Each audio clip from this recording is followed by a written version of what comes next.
Can you believe we started Interview Boss in 2021? Not really. It's insane. That's a lot of episodes and a lot of hours of talking. Oh my gosh, it is. And if you're scrolling through all of our episodes, you might scroll straight past something that you really, really needed. Yes, we're always getting messages from people asking us to do an episode on something, and I'm like, we already have. So we've put together playlists to help you find the episodes that are exactly what you need, suited to your situation. They're all categorized. If you're applying for jobs, we have episodes about resumes, cover letters, job ads. If you've been offered your dream job, we have episodes on resigning, exit interviews, and how to impress at your new company. And we even have a very special playlist that's very popular for if you have an interview coming up immediately and you need just our most recommended hard-hitting episodes between now and then. For all our last-minute listeners.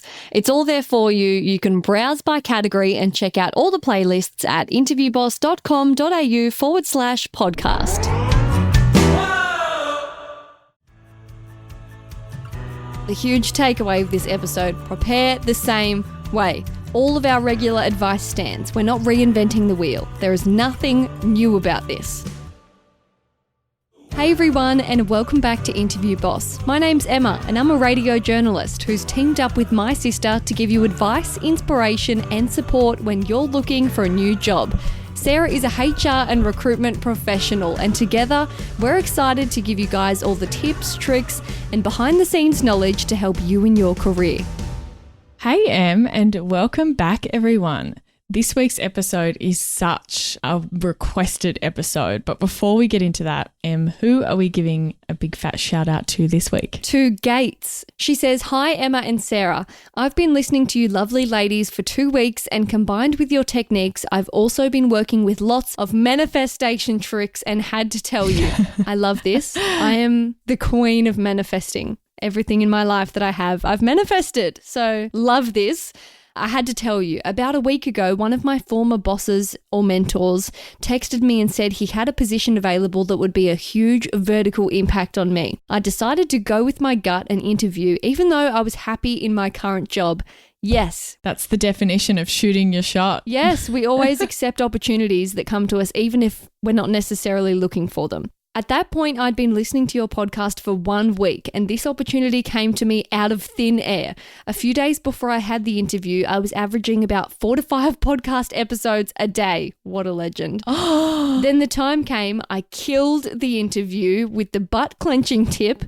I accepted the water and had all my stories prepped. She is an OG listener. If she had said the notebook, that would have been the trifecta. Yeah, trifecta. She said 2 days later today, the director reached out to me and offered exactly what I was asking, just quietly, a $25,000 increase in salary. She says, I'm just so baffled and I couldn't believe this happened. Thank you so much. You have a life listener. Oh, that's amazing. I just love the accepting the water, doing the butt clenching. These are things I think that in that moment you're thinking, not only are you using it to help you, but you also, it's like we're with you in that moment being like, no, good choice.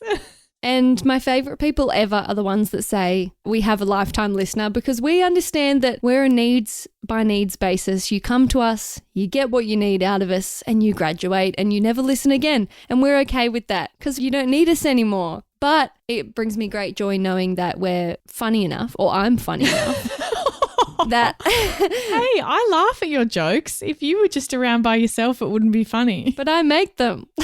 I'd laugh at my own jokes. Anyway, we love it. Getting into today's episode, this is the most highly requested episode in our DMs. We actually only realized, we were like, wait, we don't actually have an episode on that. We better do it so we don't have to keep replying to the same message over and over. And that is, what is different about a second round interview? How do I prepare for a second round interview? What is it? What are they going to ask? What's the whole thing about? It really gets people panicked. A lot of this comes from like this confusion, I think, of not understanding why a second interview even exists or what it's really for. And so I think it can be really helpful for us to go into a bit of background of what a second interview is all about, what is going through their mind, and then also some tips for you to consider when you're prepping for your second interview. So, what do you think? Why is there a second round? in a hiring process. It's pretty common for most jobs these days. Well, I feel like it's just like a 2-course meal. You've had dinner, but you need some dessert. You've had an entree, you need your main now. So who would you be meeting with, do you think? If you had to hire someone and you had to do 2 rounds, what would you do? Just meet with them again? Say for my job, it would be me. I'd interview them and then they'd probably interview with my manager or someone higher up than me.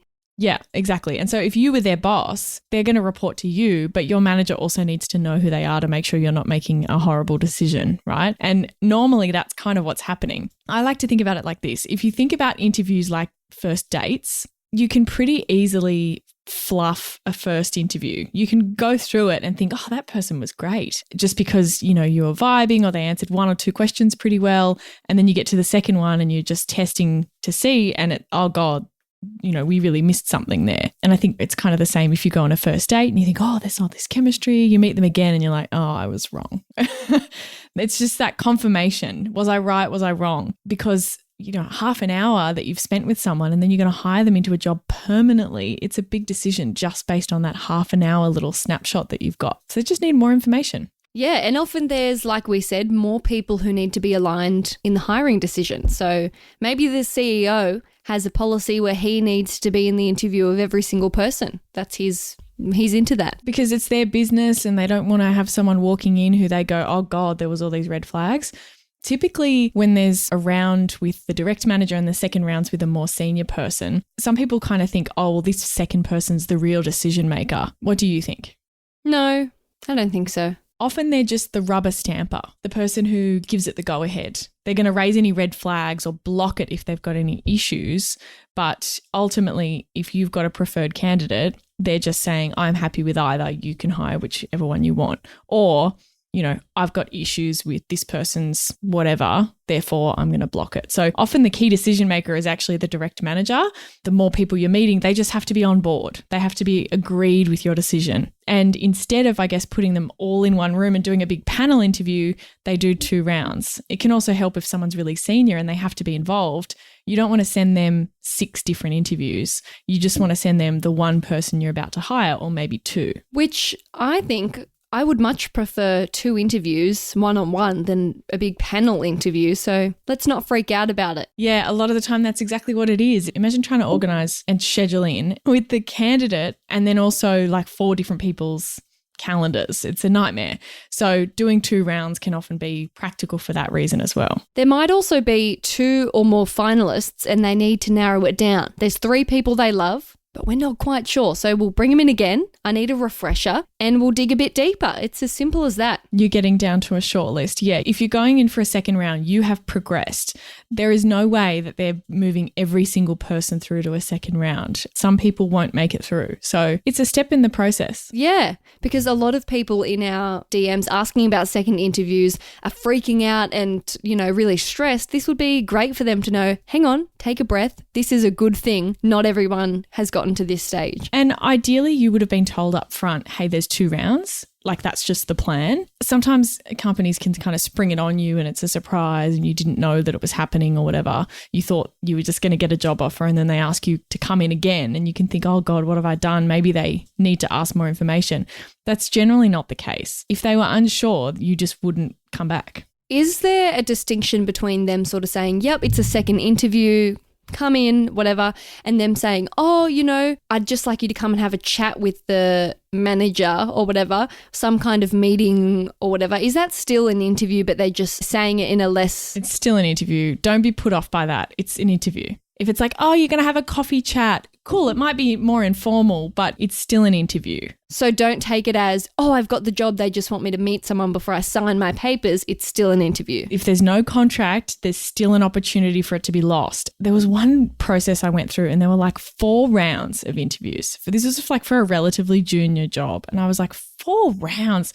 And I think I got to the 3rd And they said, oh, the next one is you have to meet the whole team. And I thought, okay, meeting the whole team isn't really something that you do for lots of people, right? So I must be like about to get the job. And again, they're just checking for red flags. So I just asked, is there any more candidates that I'm up against? Is it just me? Just trying to understand kind of where I sit in the process. And they said, oh, there's still 2 other candidates who are also meeting the whole team of people that you're going to be looking after. What a bore for the rest of the office. If I was working and people tried to bring through 3 potential candidates to meet me, I'd be like, I'm busy.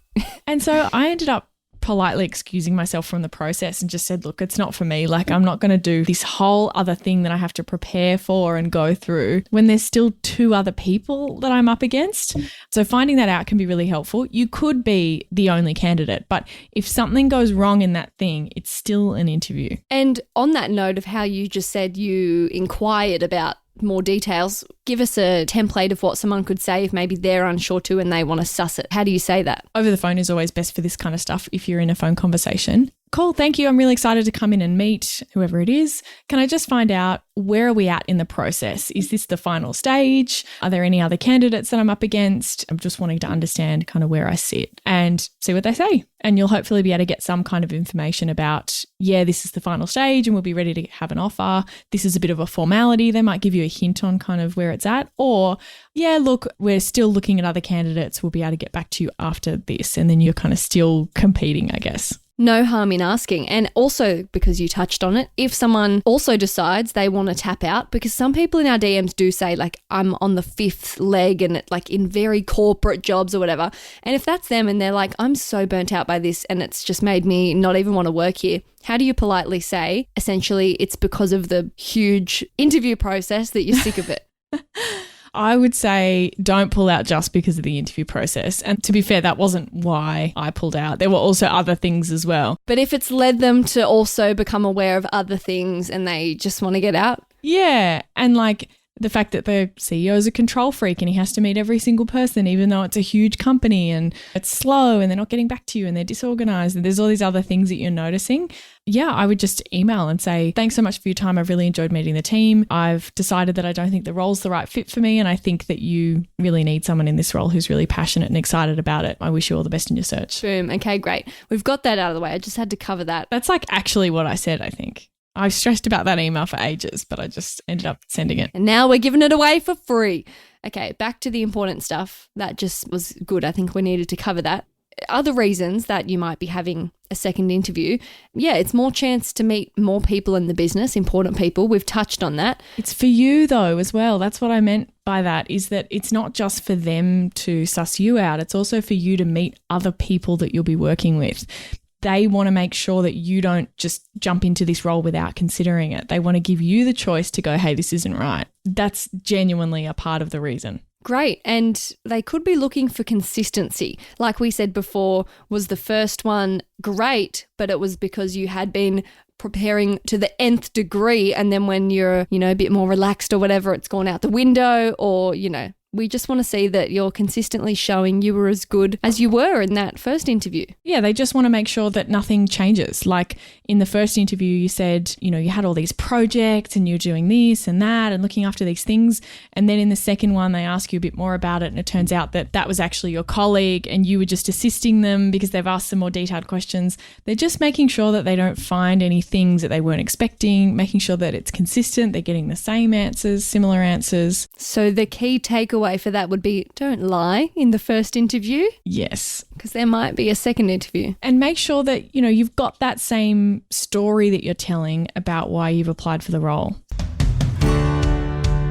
Hey job hunters, big news. Our all new course, Interview Academy, is live and ready to transform your interview game. It's all the strategies from Sarah's one-on-one coaching, but without the limited time slots. Yep, it takes you step by step by step through crafting your career story, coming up with your awesome best bits and all the practice you need. And guess what? It's at a special launch price, never to be seen again. Get more information at interviewboss.com.au/interview-academy. It's linked in the show notes below.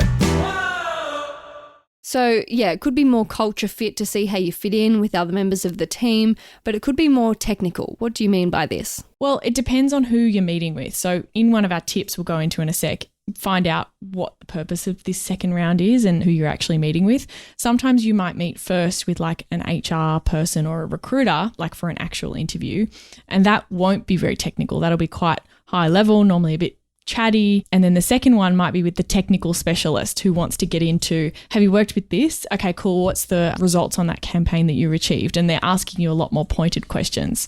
So that could be what the second round is. Or if you've met with the manager first and they asked all the technical stuff and the second round is with like a senior manager, they're not super in the detail. They're not going to ask you super detailed questions in most cases. What they're looking for is your motivation, the business, the culture, your personality, your strengths, your career goals, that kind of thing. So it depends on the person that you're meeting with and how they fit into the team structure as to what they might ask. Now, importantly, how we said before, don't lie in your first interview. In the same breath, it's rare that they're going to be given detailed notes about your first interview. Don't think you need to come up with an entire new set of examples and content. They're not going to have a transcript, and so they're not going to be bored by everything you're telling them. It's still fresh to them. Yes, this is exactly the biggest takeaway from this whole episode, is that there are probably no notes. Honestly, if I've interviewed you and I'm sending you off to meet with my boss, I might sit in again, maybe, but I'm saying to him, yeah, I really liked Emma. I just think she's really strong in her research for journalism and her long-term passion is probably kind of the radio side, and compared to this other candidate whose passion is probably more TV and video. So yeah, those are the two candidates that we're meeting. That's what they're getting, is like a very brief kind of overview. Yes, the shell of it. Yes. They might have a couple of interview notes about how the interview went, but it's pretty rare for them to be fully documenting exactly what you talked about. Great. So we've gotten through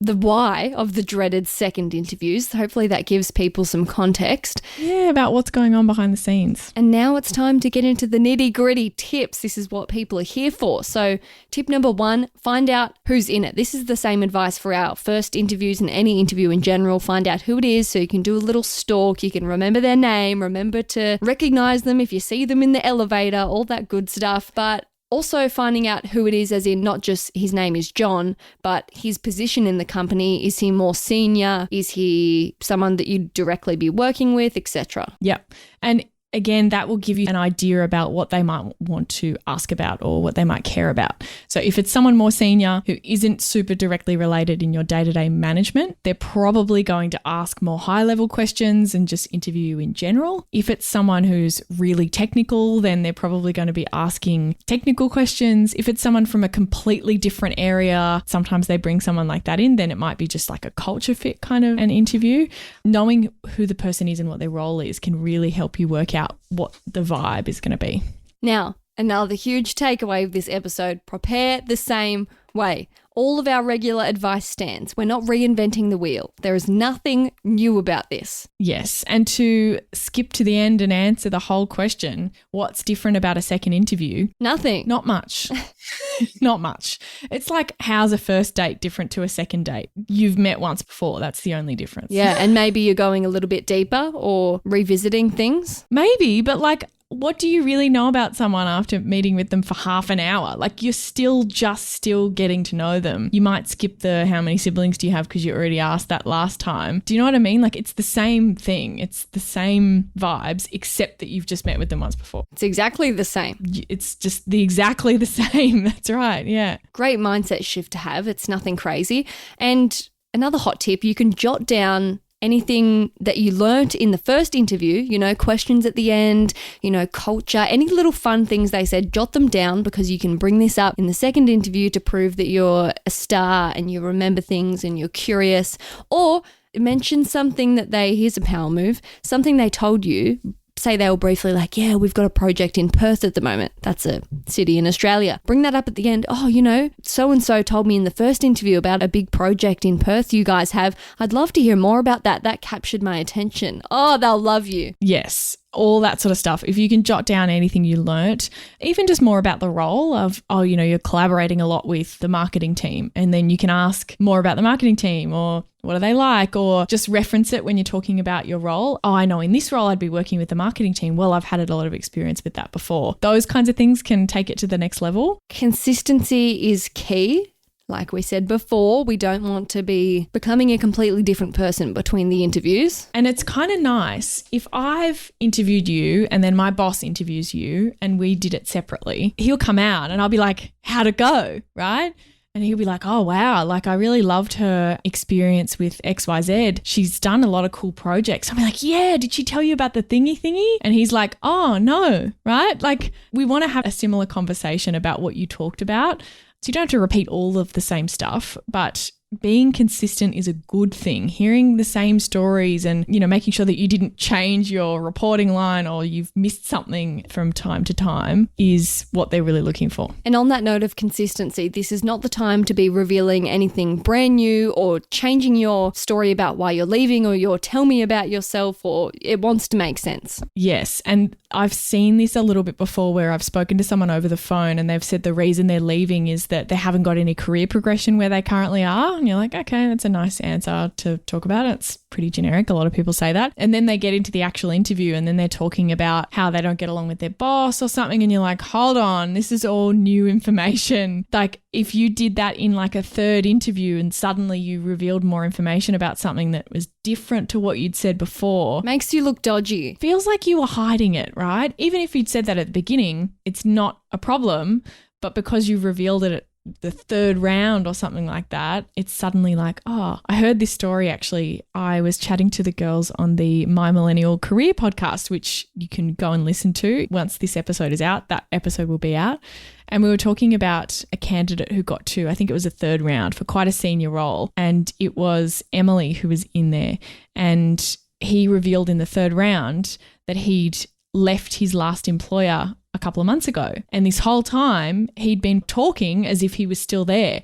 But when he first did the interview, he had already left and they only found out about it later on. And it wouldn't have been an issue because he had a story and it all made sense as to why he left. It just felt like a bait and switch. Right. That's our biggest thing. I feel like we always say is just own your shit, be upfront about it. Even in life, outside of jobs, like a shitty partner that lies about something really minute and you're like, I don't even care about the thing, but why are you lying about it? So if it's the exact same people again, which can still happen, it doesn't have to be someone new. Like we said, they can just be needing to get to know you more, which is totally fine, or tossing up between more people. You can still use all of your great examples. Maybe find some new ones, but don't stress yourself sick about it. But if you come up with a few new ones, great. And you can go into more detail because you've got more time. Yep. Or focus on a different part of the answer. A lot of what we talk about with your best bits is saying, okay, I want to talk about this event that I did and the communication aspects of it. And you use that answer for a communication example. You might want to talk about that same event, but from a different perspective and talk about the planning that had to go into that, for example.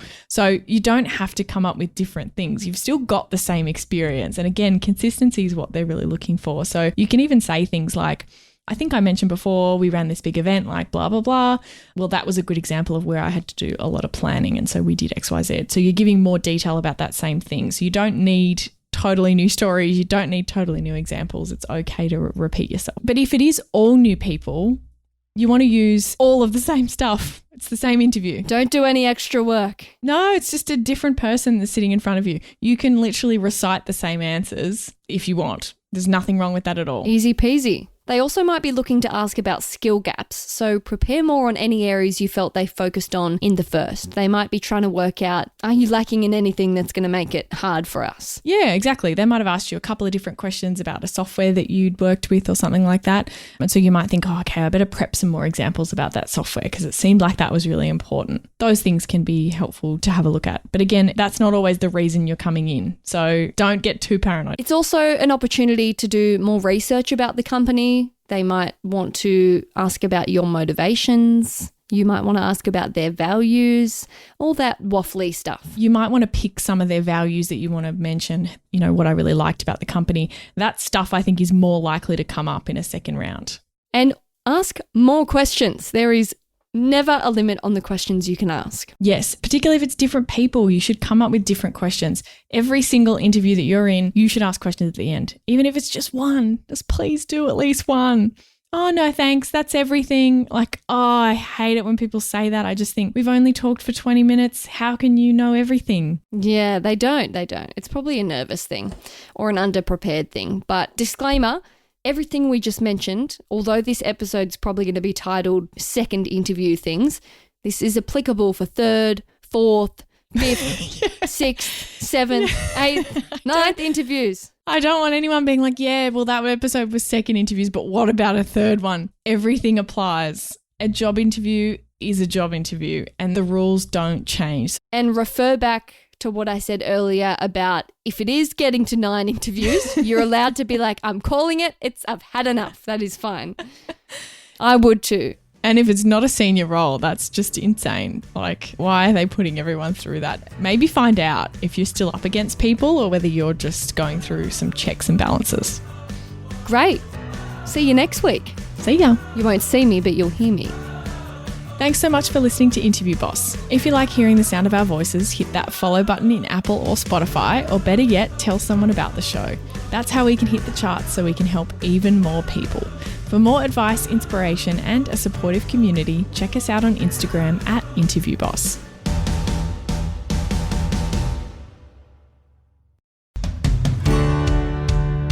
If we've been your job search besties and helped you in some way, there's a cool way you can support the show. Shout us a virtual coffee. We get a huge kick out of reading all of your success stories. Head to buymeacoffee.com/interviewboss and shout us a cuppa. If you keep us caffeinated, we can keep the content coming.